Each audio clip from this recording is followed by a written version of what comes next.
Začal by som teda, keď som už rozprával o tom novom roku, také prorocké slovo, ktoré som ja vnímal, ktoré povedal ako príhovor náš vladyka, biskup otec Peter Rusnák, možno ste to zachytili na internete, jeho príhovor. A je to také slovo, ktoré ja vnímam pre seba a možno bude aj pre vás do tohto roka, do ktorého sme vstúpili. A on tam hovoril, že v jednej farnosti pripravovali jasličkovú pobožnosť. A hrali tam deti jasličkovú pobožnosť a Jozef bol jeden chlapček a jeho brat malý bol hostinský, hral tam hostinského. No a mala prísť tá scéna, že keď Jozef s Máriou idú do hostinca, Jozef zaklope a teraz ten hostinský ich mal odohnať od dverí. No a teraz už keď bola tá jasličková pobožnosť a prišlo k tejto scénke, a teda ten malý chlapček, malý Jozef príde a zaklopal na ten hostinec a ten hostinský vyšiel a keď ho poprosil, aby mohol vstúpiť dnu, tak ten jeho bráček ho pustil dnu. A tým pádom pokazil celú scénku. A potom sa ho pýtal tento kňaz, že Jožko, a prečo si pustil toho svojho brata, však si ho mal odohnať? A vtedy ten malý hostinský hovorí, ako by som mohol odohnať svojho brata? Ako by som ho mohol nepustiť dnu? A toto je také slovo, ktoré tak vnímam veľmi prorocky, aby sme v tomto roku si možno dávame mnohé záväzky a predsavzatia, aby si pustil brata do svojho srdca, aby si pustil svoju sestru do svojho srdca, aby si sa im stal bližším, aby sa naplnilo to, čo Ježiš hovorí, že moja vôľa je, aby ste sa milovali navzájom. Takže toto vám žičím namiesto nejakej veršovačky a vinšovačky, aby sme počas tohto roka dokázali byť bližší svojmu bratovi a svojej sestre. Dobre, a teraz teda k tejto téme, ktorú by som mal hovoriť. Je to téma duch Eliáša. Asi pomerne známy prorok Eliáš spomedzi všetkých tých starozákonných prorokov. Bol to človek, ktorý bol veľmi Bohom požehnaný a ktorý dokáže, a verím, že Boh chce z neho osloviť aj dnes mnoho ľudí. Je veľmi moderný a stále aktuálne to posolstvo, ktoré Boh dal skrze proroka Eliáša. Také trošku porovnanie Eliáša a Jána Krstiteľa. Ježiš hovorí, mnohých synov Izraela obratí k Pánovi ich Bohu. Hovorí o Jánovi Krstiteľovi. Sám pôjde pred ním s Eliášovým duchom a mocou, aby obrátil srdcia otcov k synom a neveriacich k múdrosti spravodlivých a pripravil Pánovi dokonalý ľud. A v Evanjeliu podľa Matúša čítame, keď Ježiš hovorí, ba hovorím vám, že Eliáš už prišiel, no nespoznali ho a urobili s ním, čo chceli. Takisto bude od nich trpieť aj Syn človeka. Vtedy učeníci pochopili, že im hovoril o Jánovi Krstiteľovi. Teda, priatelia, Ježiš hovorí o Jánovi Krstiteľovi ako o Eliášovi. Čo to znamená? Najprv poviem, čo to neznamená. Dobre, neznamená to, že by Eliáš bol, teda, že by Ján Krstiteľ bol reinkarnovaný Eliáš. Hej? Pozor na to. Reinkarnácia je klamstvo z pekla, ale znamená to niečo iné. Znamená to, že to pomazanie, ktoré bolo na Eliášovi, bolo aj na Jánovi Krstiteľovi. Že si boli v určitom zmysle podobní. V tej autorite a v tej moci, ktorá sa zjavovala skrze Eliáša, táto Božia moc sa zjavovala aj cez Jána Krstiteľa a verím, že Božou voľou je, aby sme z tohto pomazania, ktoré mal Eliáš, ktoré mal aj Ján Krstiteľ, aj my mali, aby sme naplnili tento Boží zámer, aby Boží duch mohol v nás konať to, alebo aspoň z časti to, čo mohol robiť u Jána Krstiteľa Eliáša. Dokonca, keď som si tak trošku čítal o týchto svätých, tak som zistil ešte aj takú zvláštnu podobnosť. Ešte aj oblečenie mali podobné. Keď si všimnete v druhej knihe Kráľov, muž s srstenom plášti a cez bedra opasaný koženým opáskom, on povedal, to je Tezban Eliáš. A Ján Krstiteľ bol ten, ktorý mal ťaviu srs a kožený opasok, čiže taká podobnosť ešte aj v tom oblečení. Ale to nie je dôležité, nemusíme mať opasok ani ťavy hľadať, aby sme sa poobliekali ako on, ale dôležité je to, aby sme mali toho ducha, ktorého mal on. Takže poďme na to prvé také pomazanie, ktoré ja som tak vnímal u Eliáša a takisto aj u Jána Krstiteľa, keďže mali to isté pomazanie. Achab bol kráľom a Božie slovo o ňom hovorí, že svojimi činmi popudzoval Pána Izraelovho Boha viac ako všetci izraelskí králi, ktorí boli pred ním.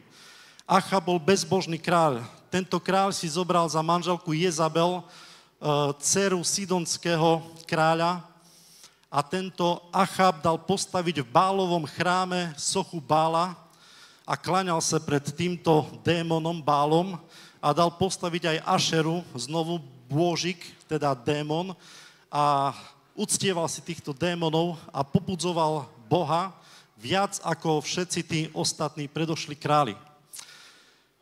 A Eliáš prišiel teda k tomuto Achabovi a povedal: ako žije Pán Izraelov Boh, ktorého službe stojím, nebude v týchto rokoch rosa ani dážď, iba na moje slovo. Priatelia, viete si predstaviť takého bezbožného kráľa, ktorý mal moc zavrieť, mal moc dať popraviť. A Eliáš poznal tú svoju autoritu, vedel, že Boh ho posíla k tomuto kráľovi a nebal sa tomu bezbožnému kráľovi povedať, že ako žije Pán Izraelov Boh, ktorého službe stojím. Inými slovami, ja stojím v službe pravého Boha a ty sa kláňaš iným a cudzím Bohom. Priatelia, viete, tú autoritu, ktorú mal Eliáš, mal aj Jan Krstiteľ. Božie slovo o ňom hovorí. Zástupy k nemu prichádzali, keď krstil a pýtali sa ho, čo máme robiť. On im povedal, kto má dvoje šiat, nech dá tomu, čo nemá nejaké. A kto má jedlo, nech urobí podobne. Aj mýtnici prišli. Mýtnici to boli tí, ktorí vyberali mýto od Židov a dávali ich pohanom. Boli to pohania. Ten Ján Krstiteľ mal takú autoritu, že aj títo mýtnici prichádzali k nemu a pýtali sa ho, že čo majú, prišli k nemu, aby sa mu dali pokrstiť a tiež sa ho pýtali, čo máme robiť my. On povedal, nevymáhajte viac, ako vám určili. Vojaci k nemu prichádzali, tiež sa ho pýtali, čo máme robiť my. Ba čo viac, ľud žil v očakávaní a všetci si o Janovi v duchu mysleli, že azda on je Mesiáš. Takouto autoritou bol Eliáš, takouto autoritou bol aj Jan Krstiteľ. Priatelia, chcem teraz trošku upriamiť na to, že aj my máme autoritu, pretože sme Božie deti. Aj my máme autoritu, pretože patríme Bohu. Predpokladám, že každý z nás, ktorý sme tu, je pokrstený, alebo aj keby nebol, že je katechumen, tak už to Božie pomazanie tam je. Viete, priatelia, neraz nedokážeme uchopiť, alebo nevieme uchopiť tú autoritu, ktorá je v nás. A viete, je to niečo podobné, ako keď má niekto talent, napríklad na basketbal, hej. Niekto sa narodí a doslova má v sebe ten talent. Ale keď ten človek raz nevezme tú loptu a nejde trénovať, tak ten talent je mu na nič a nerozvinie ho. Takisto je to aj s tou autoritou, ktorú máme ako Božie deti. Toto je to moc Božia, ktorá je v tebe. Je to moc žehnať napríklad. Keby sme možno duchovne videli, čo všetko spôsobí v duchovnom svete požehnanie. Isté, že kňazi, biskupy majú zvláštnu milosť, zvláštne povolanie a poslanie žehnať ľuďom. Ale každý z nás sme poslaní žehnať iným.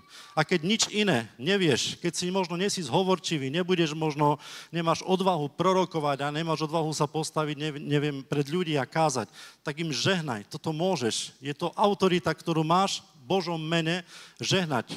Ježiš dokonca hovorí, že máme žehnať nielen priateľom, ale aj nepriateľom, aby moc zlého bola zlomená. Pretože ak ti nepriateľ zlorečí a ty mu začneš zlorečiť takisto, tak moc zlého sa ešte zväčšuje. Ale ako náhle na zlorečenie odpovieš žehnaním, tak rušíš moc toho zlého. Takže priatelia, máme autoritu, ktorú mali aj Eliáš, ktorú mal Jan Krstiteľ. Žehnajte iným, nepreklínajte a naplnite tento Boží plán a toto pomazanie, ktoré bolo na nich. Ďalej silná viera, ktorá bola zjavná u Eliáša.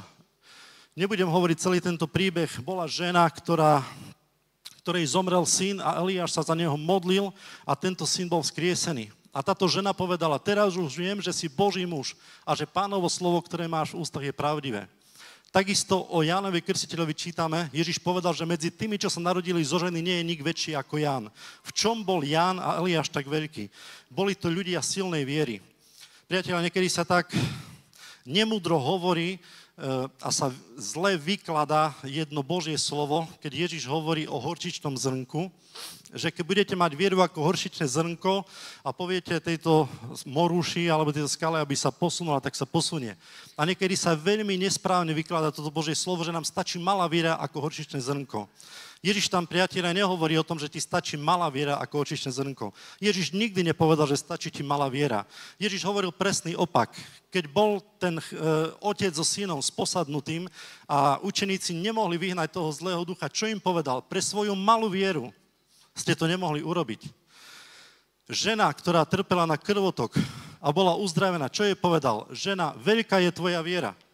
Čo povedal o Jairusovi? Takú vieru som nenašiel ani v Izraeli, ako mal tento človek. Keď Ježiš hovorí o horčičnom zrnku, nehovorí o veľkosti zrnka, ale o moci, ktorá je v tomto zrnku. Že aj keď je malé, má v sebe takú moc, že dokáže prerásť všetky ostatné rastliny. A Ježiš tam hovorí o tej moci, ktorá je v tom zrnku. Nikdy nepovedal, že stačí ti malá viera. Priatelia, my potrebujeme mať silnú vieru, aby sme povstali ako Božie deti, ako Boží bojovníci. Ako Eliáš, ktorý sa nebal postaviť Achazovi. Ako Ján Krstiteľ, ktorý sa nebal povedať Herodosovi, že žije v hriechu. Viete, cirkev potrebuje takýchto odvážnych ľudí, ktorí s vierou budú robiť veľké veci a Boh bude odpovedať na tvoju vieru. Že sa budú diať divy, zázraky a znamenia, tak ako v prvotnej cirkvi. Ba Ježiš povedal, budete robiť väčšie veci ako ja. Toto, priatelia, potrebujeme. Ty máš tú vieru, Boh ti ju dal, ale o vieru sa musíš starať, tak ty a ja. Aby táto viera vo mne rástla. Ako ten basketbalista musí trénovať, aby bol raz naozaj dobrým basketbalistom a športovcom, tak aj my sa potrebujeme o túto vieru starať. Ak chceš vedieť, čo to je viera, tak si nalistuj 11. kapitolu listu Hebrejom. Tam sú ľudia viery, o ktorých Božie slovo hovorí. Viete, nám nestačí viera typu, že Boh jestvuje. Nám nestačí viera typu, že verím, že Boh je v Eucharistii. Áno, aj to chce určitý stupeň viery, ale Božie slovo hovorí o väčšej viere.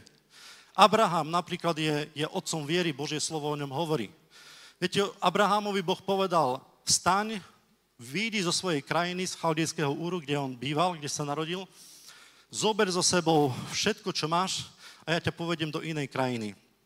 Viete, a Božie slovo hovorí, že Abraham odpovedal na toto Božie volanie a šiel, ani nevedel, kam ide. Viete, ja keď čítam pasáže z Božieho slova, vždy sa to snažím tak si to predstaviť tak reálne, keby odo mňa toto Boh chcel. Viete si predstaviť, že by vám Boh povedal, že zober teraz svoju rodinu, zober celý svoj majetok, zober kamión, naláduj to do toho kamióna a ja ti poviem, kam máš ísť. Aby ti povedal, teraz choď tou ulicou, a so všetkým, čo máš. A toto robil Abraham. Takúto vieru mal. Božie slovo hovorí, šiel, ani nevedel, kam ide. A to nebola tá najväčšia skúška viery Abrahama. Vieme, že bol vyskúšaný ešte vo väčšej miere, keď Boh chcel, aby obetoval svojho syna Izáka, svojho jednorodeného syna, z ktorého sa tešil tak, ako sa každý otec teší zo svojho syna. A tento Abraham vo svojej viere ukázal, že Boha má radšej ako svojho syna. A vieme, ako to skončilo, že Boh nedovolil, aby siahol na život dieťaťa. Takže, priatelia, my potrebujeme takúto vieru. Potrebujeme vieru, kedy ideš s rizikom, že jednoducho Boh sa za teba postaví, pretože ináč to dopadne katastrofálne. Viete, Boh odpovedá zázrakmi vtedy, ak ty urobíš krok viery. Vtedy sa dejú zázraky. Nie tak, že Bože, ty urob zázrak a ja ti potom ukážem svoju vieru. Nie, tak to funguje. Približte sa ku mne, hovorí Pán, a ja sa približím k vám. Ty najprv potrebuješ urobiť krok takého duchovného rizika a vtedy sa Boh tebe prizná. A vtedy bude Božia moc na tebe zjavná. Odvaha ďalej, takisto. Achab zazrel Eliáša, Achab sa ho spýtal, si to ty záhubca Izraela? Odpovedal, nie, ja zapričinujem záhubu Izraela, ale ty a dom tvojho otca, lebo ste opustili Pánove príkazy a šli ste za Bálmi. Teraz však pošli a daj zavolať ku mne celý Izrael na vrch Karmel. Aj 450 Bálových prorokov a 400 prorokov Ašery, ktorí jedia z Jezabelinho stola. Poznáme veľmi dobre, priatelia, ten príbeh, že keď Izrael začal kuľhať, pretože viete, starý zákon je väčšinou o tom bol, nie? Že Izrael bol verný Bohu, prišlo Božie požehnanie, darilo sa im, premáhali všetky, dobíjali všetky tieto územia, víťazili v bojoch a potom začali tak kolaborovať s tými pohanmi, začali to pohanské trošku viac. Boh ich dal do rúk nepriateľov, dostali sa do zajatia, tam zase začali na Boha volať, poslal im vysloboditeľa. Stále to išlo takou sinusoidou v starom zákone. A teda toto bol čas, kedy Boh poslal Eliáša, kedy ľud kuľhal na dve strany. Jednoducho nemal už tú pravú vieru. Nectil si Boha Jahveho jednoducho takou čistou vierou. A vtedy tento Eliáš bol poslaný, viete, a znovu si to predstavme reálne, ako sa to asi dialo.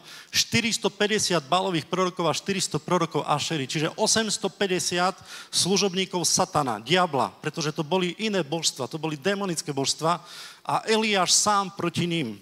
A povedal, poďme teraz, aby tento ľud videl, ktorý Boh je pravý.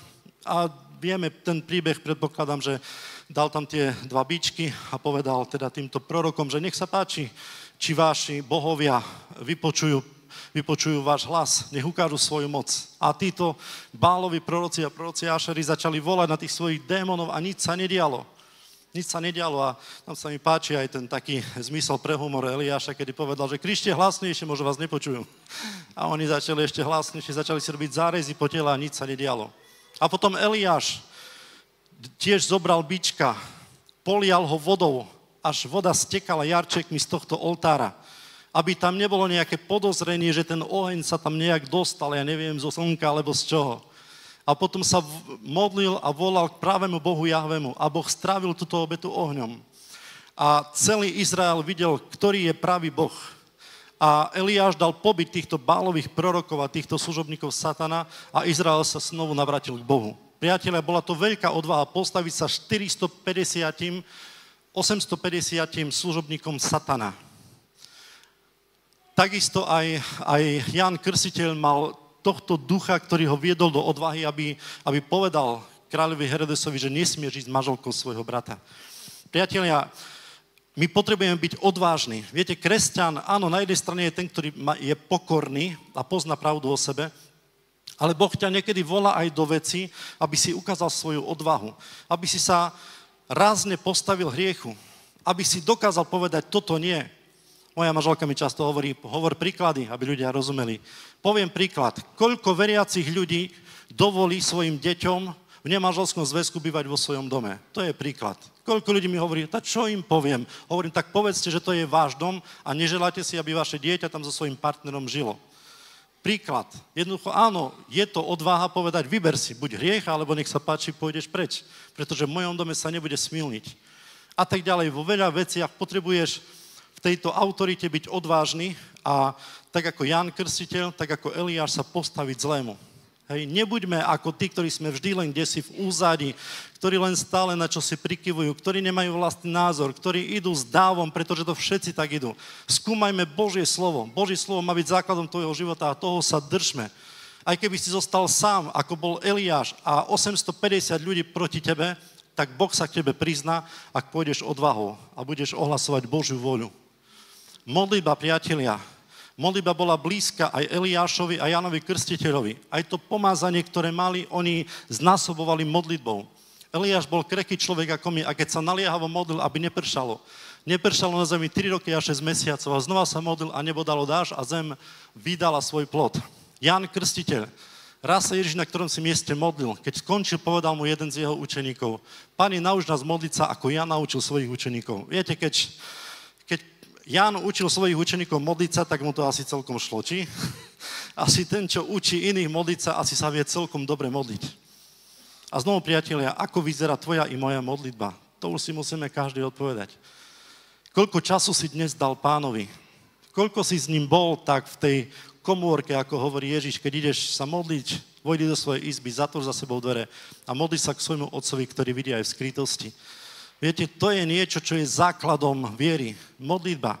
A to je prvá vec, do ktorej diabol vstúpi, aby ti to narušil. Možno ťa vovedie do mnohých aj duchovných, aj kresťanských aktivít, len aby si sa prestal modliť. A možno poznáte, ktorí ste čítali o Pátrovi Eliásovi Velovi, ktorý mal svojho duchovného vodcu. A keď mal už veľa povinností, tak za ním šiel. A povedal mu, že otec, ja nestíham už toľko osobnej modlitby, pretože mám strašne veľa toho, jednoducho evangelizácia a tak ďalej, všetko možné. A Páter Vela hovorí, a čakal som, že mi povie, no tak dobre, no tak si sa modlil, neviem, hodinku, alebo čo, no tak to skráť na pol hodiny, aby si to stíhal. A tento duchovný otca mu povedal, že aha, čiže máš toho viac, máš viac ľudí na starosti. On, že hej, tak hovorí, tak budeš sa modliť raz toľko ako doteraz. Viete, toto je priateľa, ten základ. To, čo sa vonku deje, je odpoveďou na to, čo ty prežívaš so svojím Pánom v skrytosti. Takže vás tak pozývam aj seba do osobnej modlitby, aby sme ju nezanedbávali. Ja, že ma už ideš zružiť, ešte chvíľku. Vďaka. Aby sme nezanedbali osobnú modlitbu, pretože je veľmi, veľmi dôležitá, aby aj za tebou raz prišli a povedali, nauč nás modliť sa. Chcem sa modliť tak ako ty, lebo vidím, že tvoja modlitba prináša ovocie. Vidím, že cez tvoju modlitbu sa dejú veľké veci. Ďalej, priatelia, to boli ľudia, ktorí neopriemovali na seba, ale na Boha. Tezban Eliáš bol Galadej a povedal Achabovi, ako žije Pán Izraelov Boh, v ktorého službe stojím. A takisto Ján Krstiteľ, keď si mysleli o ňom, že on je Mesiáš, dal odpovedi, ja krstím vodou, no po mne prichádza mocnejší, ako som ja. Ja nie som hoden rozrezať mu remínok na obuvi. On vás bude krstiť Duchom Svätým a ohňom. Priatelia, pravý prorok, pravý Boží syn a Božia dcera vždy upriamujú pohľad na Ježiša. Nie na seba. Môžeš mať dary, môžeš byť pomazaný, môžeš byť požehnaný, môžeš robiť zázraky, divy, znamenia. Ako náhle začneš upriamovať pohľad ľudí na seba a nie na Ježiša, veľmi skoro pôjdeš dole. Veľmi skoro pôjdeš dole. Prečo? Pretože Boh sa nenechá deliť o svoju slávu. A Boh chce, aby si skrze tie dary, ktoré máš, skrze tú moc Božieho ducha si ľudí upriamil na Krista. Pretože ty sa raz pominieš, alebo sa presťahuješ, alebo neviem čo. A títo ľudia, čo potom budú robiť? Potom hľadajú tých svojich duchovných vodcov, lebo sa už nevedia ďalej pohnúť. Potrebujeme upriamovať pohľad na Ježiša Krista, pôvodcu a završiteľa našej viery. Toto hovorí Božie slovo. Toto robil Eliáš, toto robil aj Ján Krstiteľ. Ďalej pokora. Eliáš povedal Elizeovi, žiadaj si, čo mám pre teba urobiť, prv ako budem od teba vzatý. Elizeus povedal, nech je na mne dvojnásobne tvoj duch. Nasledujúci deň Ján stal s dvoma zo svojich učeníkov. Keď videl Ježiša ísť okolo, povedal, hľa baránok Boží. Tí dvaja učeníci počuli, čo hovorí a išli za Ježišom. Priatelia, aj Eliáš mal radosť z toho, že Elizeus žiada dvojnásobne ducha, ktorého mal Eliáš. A takisto Ján mal radosť, keď jeho učeníci išli za Ježišom Kristom. Pretože to boli ľudia, ktorí mali pokoru. Oni vedeli, že oni nie sú dôležití. Že dôležitý je Pán. Viete, priatelia, ak je niekto viac pomazaný ako ty, žehnaj mu, teš sa z neho, teš sa z toho, že je možno lepší ako ty.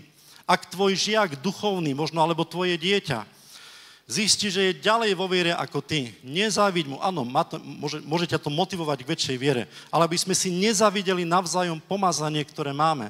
Aby sme žehnali iným. Aby generácia, ktorá príde po nás, a to si pamätám od Peťa Liptáka, ako kázal raz v Juskovej Voli, aby začala tam, kde sme my skončili, vo viere a v moci a v Božom pomázaní. A my, aby sme sa z toho tešili, že haleluja, ďalšia generácia bude ešte viac požehnaná, ešte viac pomázaná. Tešme sa z toho. Nezavidíme jeden druhému dary a obdarovania, ale žehnajme iným. Viete, ak je v Božom slove napísané, plačte s plačúcimi, radujte sa s radujúcimi. A raz jeden kňaz sa pýtal, že čo je jednoduchšie? Plakať s plačúcimi, či radovať sa s radujúcimi? On hovorí, plakať s plačúcimi je jednoduchšie. Bo keď sa takomu nedarí smutný, choroba, ťažko, tak s ním tak súcitíš.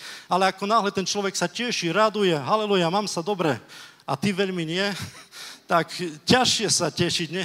Vyhrajem 1 000 000 eur a povie, tiež sa so mnou, bo som vyhral 1 000 000. A ty, no tak, keby si mi dal polovičku, možno. Viete? A to je v Božom slove ako tá žena, ktorá našla tú stratenú drachmu. Je tam napísané, že keď ju našla, zavolala priateľky, susedky a povedala, teši sa so mnou, lebo som našla stratenú drachmu. Hej, či sa dokážem tešiť z toho, že sa inému darí, že je požehnaný a že sa má možno lepšie ako ja. Viete, toto je srdce, toto je pomazanie, ktoré nám dáva tiež Pán. Posledná vec, alebo predposledná je, boli to, priatelia, ľudia ako my. Viete, všetci tí proroci, všetci tí spravodliví starého i nového zákona boli ľudia z mäsa a kosti ako my. Apoštol Jakub hovorí o Eliášovi, bol to krehký človek ako my. A predsa, keď sa naliehavo modlil, aby nepršalo na zemi 3 roky a 6 mesiacov.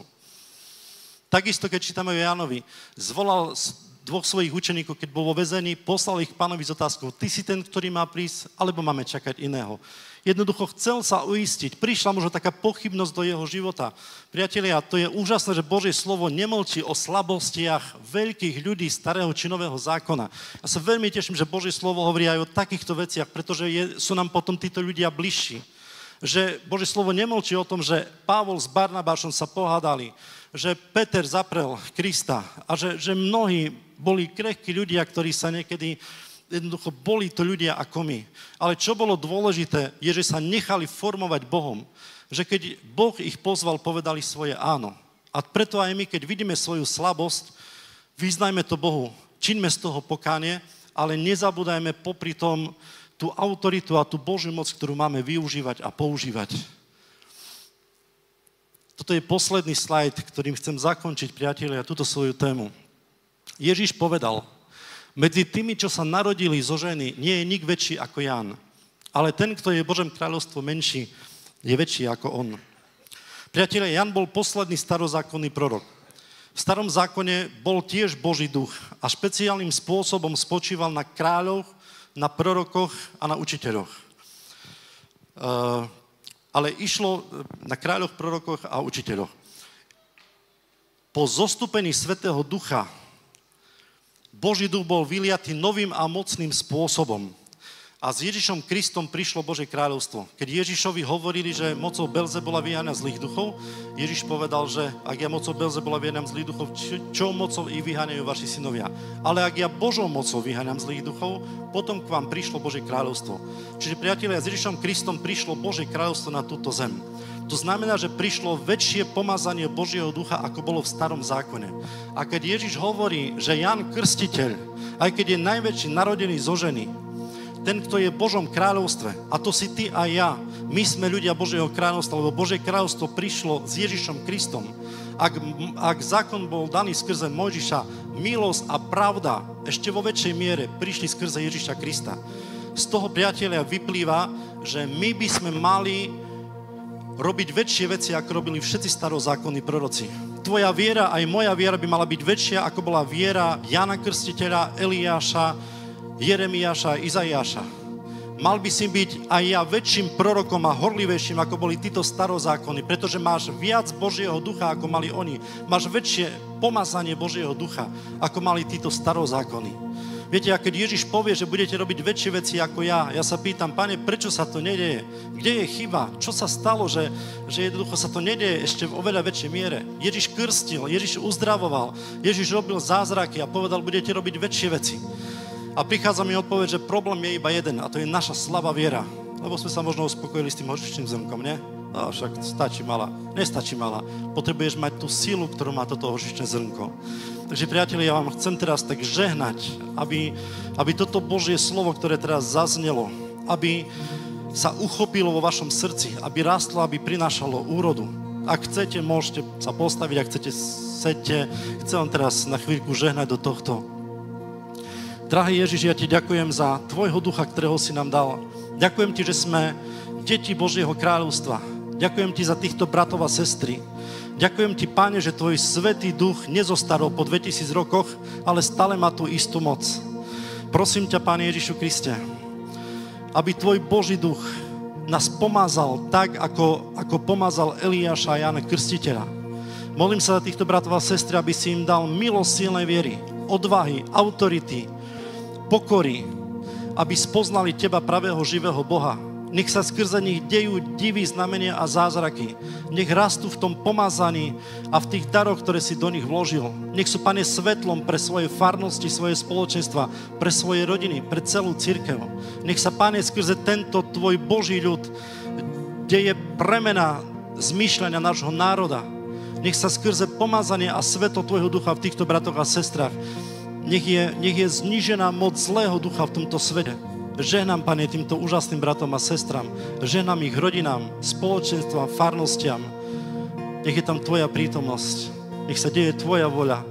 Nech sú ako nádoba, ktorú hrnčiar si môže vytvarovať podľa seba.